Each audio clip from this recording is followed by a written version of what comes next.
normaal, yes? Stoplicht staat er groen. En mensen kunnen GTA heel langzaam rijden. Hier staat het gewoon op rood. Dus dan kun je wat van stoppen.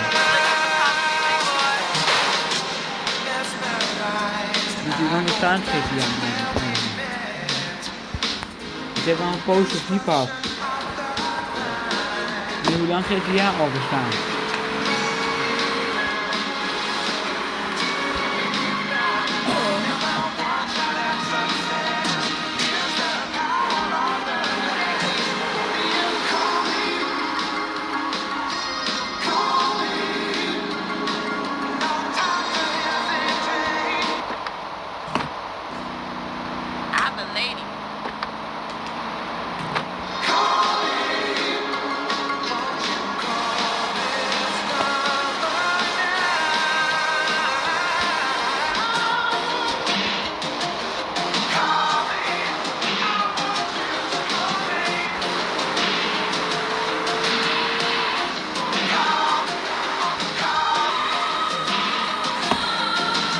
Hier heeft hij ook een politie voor me. Ik heb achtervolgen de politie. Dat is een boxing natuurlijk. En ze reageren ook niet, hè? Dat vind ik hier echt niet kan. Ja, nu wel! Oh, Jetty! Zei je toch? Nou, een paar keer reageren ze wel op je, hoor. Stappen ze zo de auto, zo stor en slaan ze in een pot. Ja, dat is allemaal van vroeger, hè, de tijd. Ja, het is pijn. Ik kan ook mensen in elkaar slaan, hè. Kijk.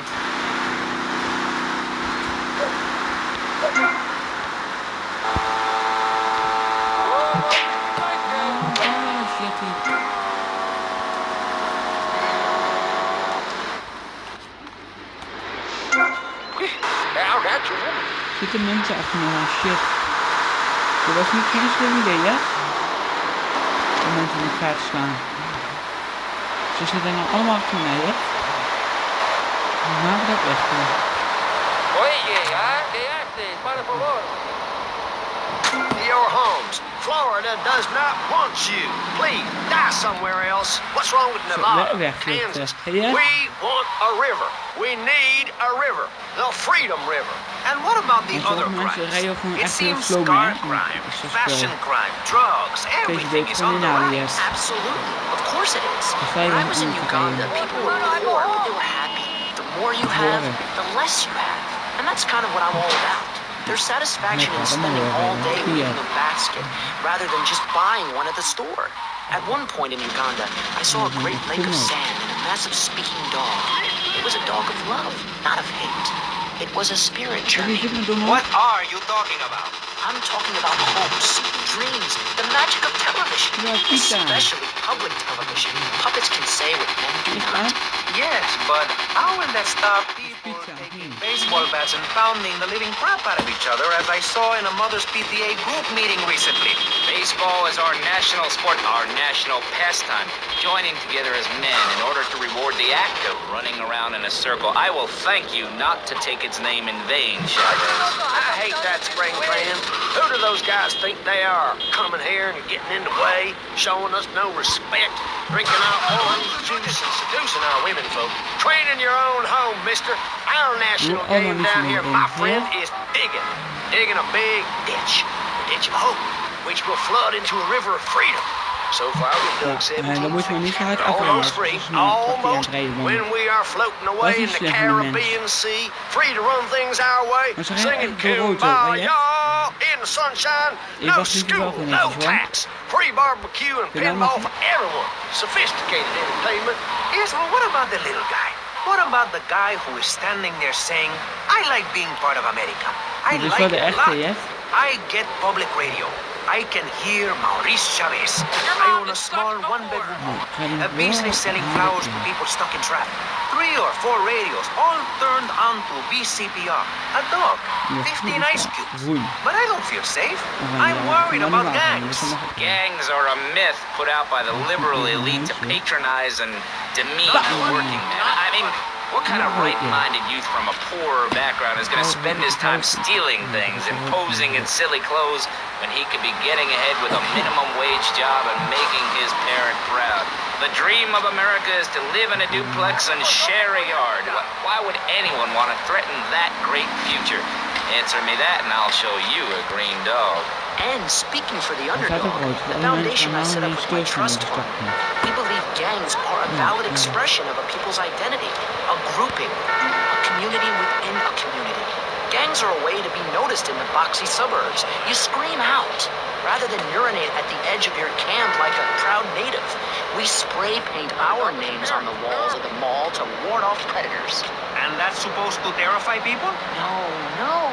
We believe passionately in non-violent solutions to life's problems. Gangs have to learn to love, to be inclusionary. We'd award badges to good gangs and give bad gangs a silly hat to wear. It would give people something to feel a part of.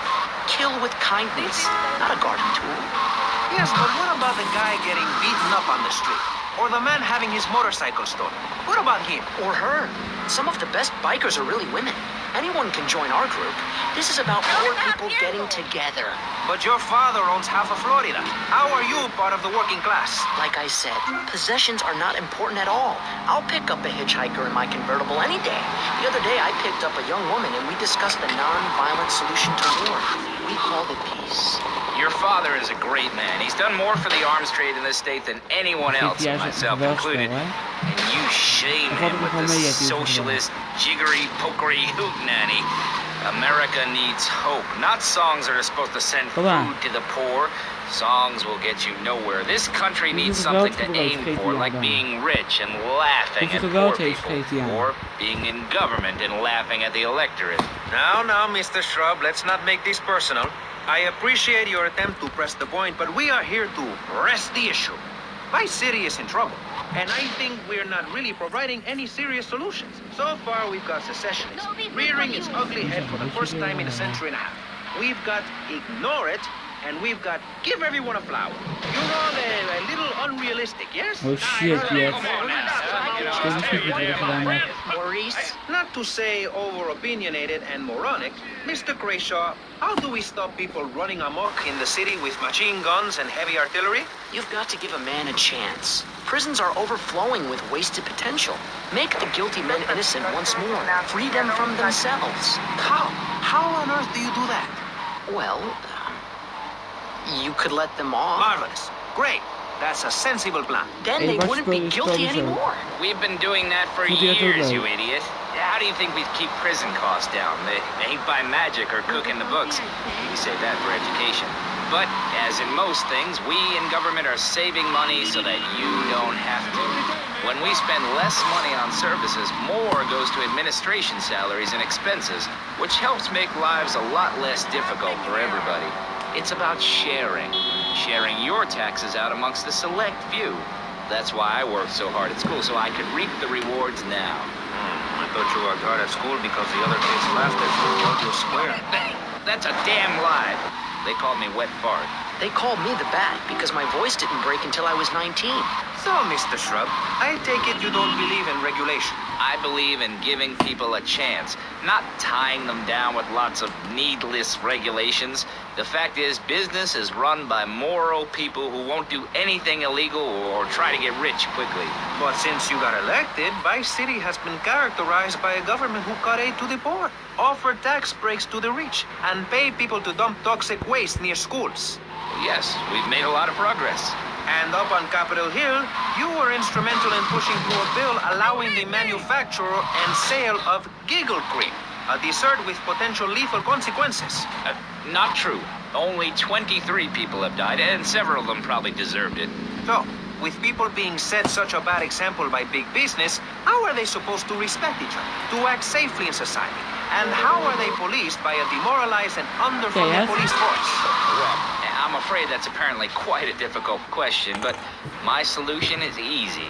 I'm going to talk for a long time about a subject not in any way related, and pretty soon people will forget all about it. I'll remind people that I have a great haircut, and that under my stewardship, Vice City has had on average 15% better weather than before, while crime rates only go up if you don't turn the graph upside down. Turn it upside down, and they have ham. Ham! Under me, Alex Shrub. Vote Shrub for president and you'll have a friendly face in the White House. A man you can trust. A local man who likes golf and laughing and photo opportunities at your store or place of business. Just send me a letter. I'll send you an automated photocopied response. We call it democracy, and that's where the money goes. Now, just a minute. Don't interrupt. Let me finish. But you're not... This man won't let me speak. You, Shorty, shut up and let me speak. I'm taller than him, ladies and gentlemen, by at least 3 inches, which means I'm a lot more respectable looking. Everyone knows politicians lie and steal and cheat, but at least with me in charge, you know I look good and I have a very supercilious manner. Besides which, I've been abroad and I prefer it here because I'm a man of the people. Vote Shrub. You'll get richer and you won't feel guilty about it. Enough! We're running out of time, and you completely failed to answer the question. I'm a professional. That's my job. And Mr. Hickory, what about you? All right. These problems are typical of what happens with an open border to the north. The state is filling up with trash. People who can't tell the difference between a swamp and a marsh. Guys who don't know the first thing about the legality of marrying within the family. That's why we need a river. People, I'm telling you, pick up your spades, go into your garden, start digging as deep and as far as you can. Pretty soon the whole state will be flooded and ruined, and then they'll have to leave. We must build a moat to the north or they will come down and ruin this great state. And Mr. Hickory, were you born in Florida? What a stupid question of all the cheek. Were you? Of course not. No one's been born in Florida since 1877, but I've been here for 5 years, which is a very long time. Yes, it is. A very long time. Almost as long as this show. Ladies and gentlemen, you're listening to Pressing Issues with me, Maurice Chavez, presiding over some of the least informed debate on the radio. In this episode of Pressing the Issue, we had Alex Shrub, Callum Crayshaw, and John Florida Hickory discussing safety. I guess you've all got to make up your own minds. Should we be as wet as fish or a corrupt money-grabbing thief? Gentlemen, I feel we really got somewhere, and that Vice City and people everywhere know a lot more than they did before we began. And now, over to Jonathan and Melissa to talk to you about public radio in your area. You're listening to VCPR, the radio station for disoriented and unrealistic college professors who wear fuzzy sweaters and find everything terribly interesting. I'm Michelle Montanius. And I'm Jonathan Freeloader. Public radio is very important. You may have heard my recent hour-long story about my hike in the park. That was...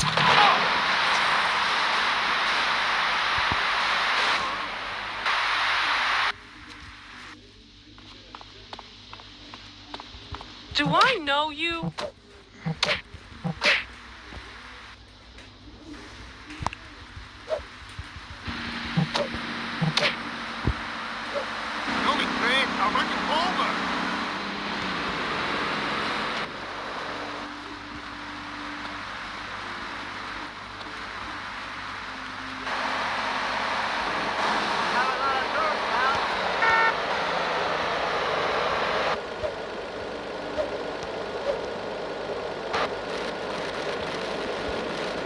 You don't think...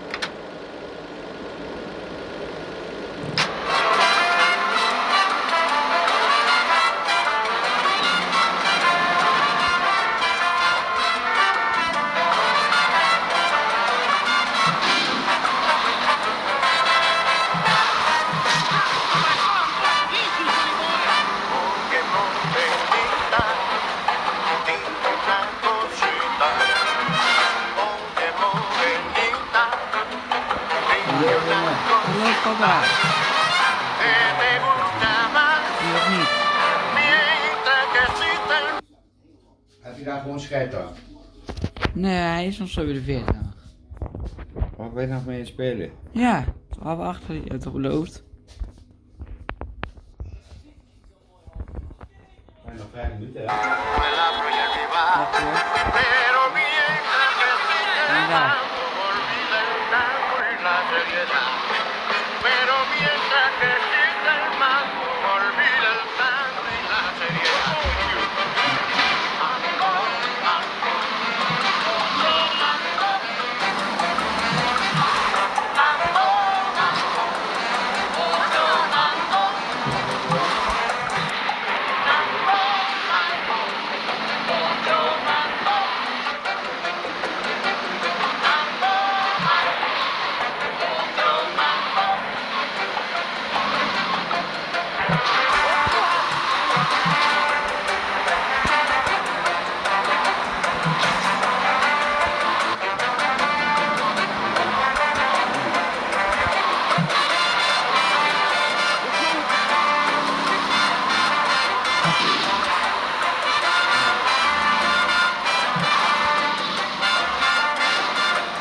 I'm gonna get the beer PMS in a 3-second flat. Come on then, move!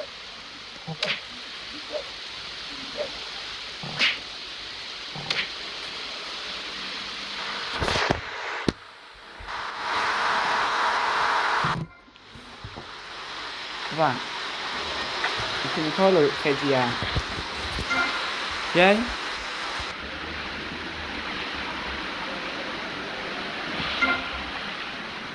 Where are we? Voor mij wel. Nee, niet uit.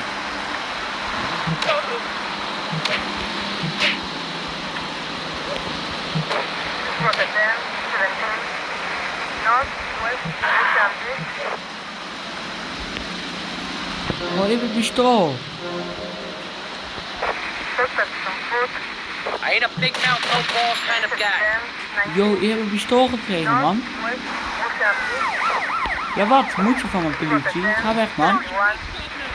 Waar de politie is er? Alleen om... Horis? Denk ze dat ik bang voor me? Nou, kom op, goed auto.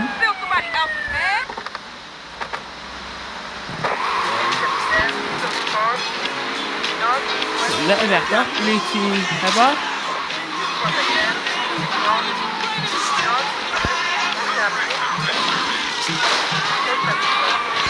Komt er nog steeds aan, hoor.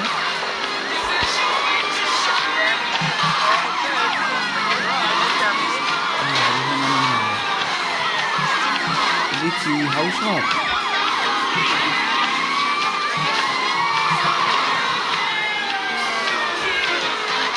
Doei, hebben?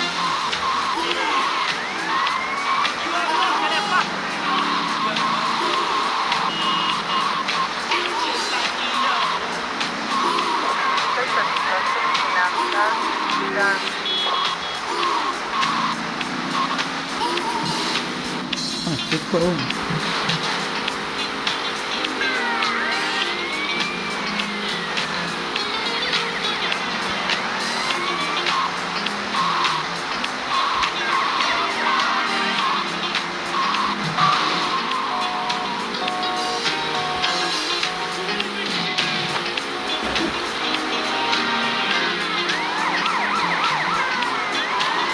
Ik ben niet echt een shot met de politie.